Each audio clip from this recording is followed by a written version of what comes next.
வணக்கம். சமீபத்தில் தான் மதுரையில் போய் எடப்பாடி பழனிசாமி பிரச்சாரம்லாம் பண்ணிட்டு வந்தார். இன்னைக்கு பாஜக வேட்பாளர் பேராசிரியர் ராம சீனிவாசன் வந்து எடப்பாடி பழனிசாமியை கண்ணா பண்ணான்னு திட்டியிருக்கார். அதுக்கு முன்னாடி நம்ம சேனல் வந்து கிட்டத்தட்ட ஒரு 90% பேர் வந்து சப்ஸ்கிரைப் பண்ணாமையே பார்க்குறாங்க. கொஞ்சம் சப்ஸ்கிரைப் பண்ணி பார்த்தீங்கன்னா எனக்கும் வந்து அதிமுக நியூஸ்களை உடனுக்குடனே உங்களுக்கு கொடுக்குறதுல மிகப்பெரிய ஒரு சந்தோஷம் இருக்கும். அதை தாண்டி பார்த்தீங்கன்னா பக்கத்தில் தேங்க்ஸ் அப்படின்னு ஒரு பட்டன் இருக்கு, அதையே அமுக்கி பாருங்கள். உங்களுக்கு பிடிச்சா ஏதாவது செய்யுங்க. அதெல்லாம் செஞ்சிங்கன்னா இன்னும் கொஞ்சம் ஆர்வமாகிடும், உற்சாகமாகிடும். நியூஸ் உடனே கொடுக்கலாம். நம்மளால் முடிஞ்ச அளவுக்கு உடனே செய்திகளை வந்து கொடுத்துட்றோம். தொடர்ந்து நம்மளுக்கு வந்து சப்போர்ட் பண்ணுங்கள், ஆதரவு கொடுங்க அப்படின்னு கேட்டுட்டு என்ன பேசினார் அப்படின்னு பார்த்தீங்கன்னா, அவர் பிரச்சாரத்தில் இருக்கிறாரு. இந்த மாதிரி சமயத்தில் வந்து ஒரு தனியார் சேனலுக்கு பேசும்போது எடப்பாடி பழனிசாமி ஆண்மை உள்ள நபராக இருந்தால் கட்சியை வந்து அவரால் ஒழுங்காக வழி நடத்த முடியுமான்னு முறை பார்க்க சொல்லுங்கள் அப்படின்னு சொல்லியிருக்கிறார். என்ன காரணத்துக்காக அது மாதிரி சொல்லியிருக்காரு அப்படின்னு கேட்டிங்கன்னா, திமுக அதிமுக இந்த 2 கட்சிகள் தான் தமிழ்நாட்டில் இருக்கும். மத்திய கட்சிகள் மாநிலத்தில் வந்து ஆட்சி பண்ண முடியாது. பாஜக தலைமையில் ஒரு கூட்டணி உருவாகியிருக்காங்க. அவங்க நமக்கு போட்டி அப்படிங்கிற மாதிரி சொல்கிறாங்க அப்படிங்கிற மாதிரி சொல்லியிருக்கிறார். இதுக்கு தான் ராமசீனிவாசன் வந்து இது மாதிரி பேசியிருக்கிறார். ஆனால் இன்றைக்கி பார்த்தீங்கன்னா முதலமைச்சர் சேலத்தில் பேசும்போது கூட ஒரு பட்டியலை வச்சு 1977 ரவுடிகள் லிஸ்ட்டில் எடுத்திருக்கோம். கிட்டத்தட்ட அதில் வந்து 261 ரவுடிகள் இப்போ எங்கே இருக்கிறாங்க அப்படின்னு பார்த்தீங்கன்னா பாஜகவில் தான் இருக்காங்க அப்படிங்கிற மாதிரி ஒரு குற்றச்சாட்டை வைக்கிறார்.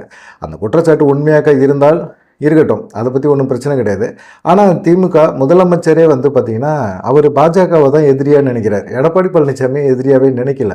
அவர் போய் பேசுகிற இடமும் சேலத்திலே வந்து அவர் போய் பாஜகவுக்கு எதிராக தான் பேசுகிறாரே தவிர எடப்பாடி பழனிசாமிக்கு எதிராக ஒரு வார்த்தை கூட அவர் பேசவே இல்லை. பேசுகிறதுக்கு வாய்ப்பும் இல்லை. எடப்பாடி பழனிசாமி ஒரு முக்கியமான தலைமையாக அவர் கருதவும் இல்லை.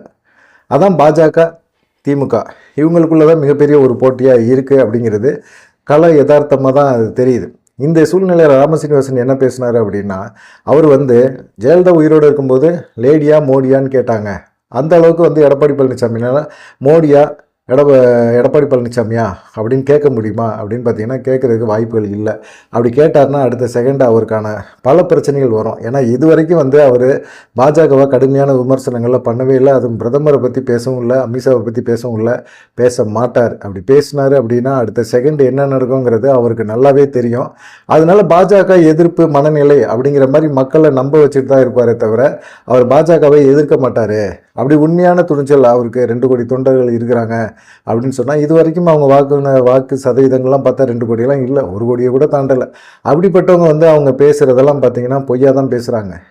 அப்படிப்பட்ட சூழ்நிலையில் ஜெயலலிதா இருக்கும்போது அவங்க எவ்வளோ தான் ஃபீல்ட் அவுட் ஆனாலும் அவங்களால திரும்பவும் வந்து பினிக்ஸ் பறவை மாதிரி வந்து நிற்க முடியும், அவங்களால முடியும். ஆனால் எடப்பாடி பழனிசாமி எம்ஜிஆரோ ஜெயலலிதா போன்ற ஒரு ஆளுமை கிடையாது. அவர் ஒரு ட்ரிப்பு கட்சி சரிஞ்சுது அப்படின்னா எழுப்பி நிப்பாட்டுறதுக்கு அவரால் ஆளுமை கிடையாது. இந்த எலெக்ஷன் கண்டிப்பாக அதிமுக அப்படிங்கிற ஒரு கட்சியை காணா போக வைக்கும். பாஜக வந்து அந்த அளவுக்கு செயல்பட்டுருக்கு. அதே போல் பார்த்திங்கன்னா எடப்பாடி பழனிசாமி அதிமுக 3வது 4வது இடத்துக்கு தான் போகுமே தவிர 2வது இடத்துக்கு கூட வர வாய்ப்புகள் இல்லை அப்படின்னு சொல்லி ராமசீனிவாசன் வந்து பகிரங்கமான குற்றச்சாட்டை ஒரு தனியார் தொலைக்காட்சி இதில் வந்து சொல்லியிருக்கிறார். அப்படி ஆண்மை உள்ளவராக இருந்தால் பாஜகவை எதிர்த்து பேச சொல்லுங்கள், பேசட்டும், பார்க்குறோம் அப்படிங்கிற மாதிரி பேராசிரியர் ராமசீனிவாசன் மதுரை பாஜக வேட்பாளர் அவர் சொல்லியிருக்கிறார். அப்படின்னா கண்டிப்பாக பாஜக மேலிடம் வந்து உசுப்பேற்ற வைக்கிது எடப்பாடி பழனிசாமியை அப்படிங்கிற மாதிரி தோணுது.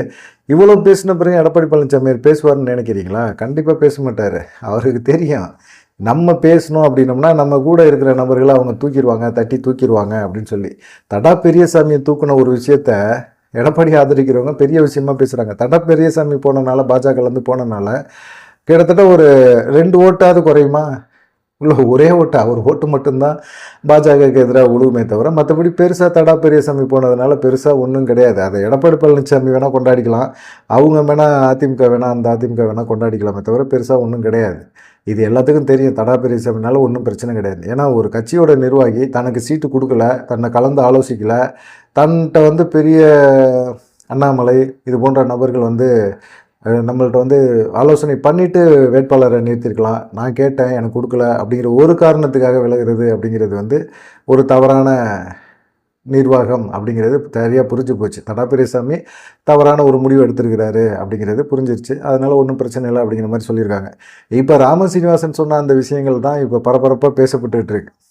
அவர் பேசினது தான் எடப்பாடி ஆண்மை உள்ள நபராக இருந்தால் இந்த தேர்தலில் ஜெயிச்சு காட்டட்டும், தேர்தலில் ஜெயிச்சுட்டு அவர் 3வது இடத்துக்கு வராரா, 4வது இடத்துக்கு வராரா, அவர் கட்சியை வந்து அதிமுக வந்து அழிக்கிறாரு, அவரோட அழிச்சு வைக்க போகிறாரு.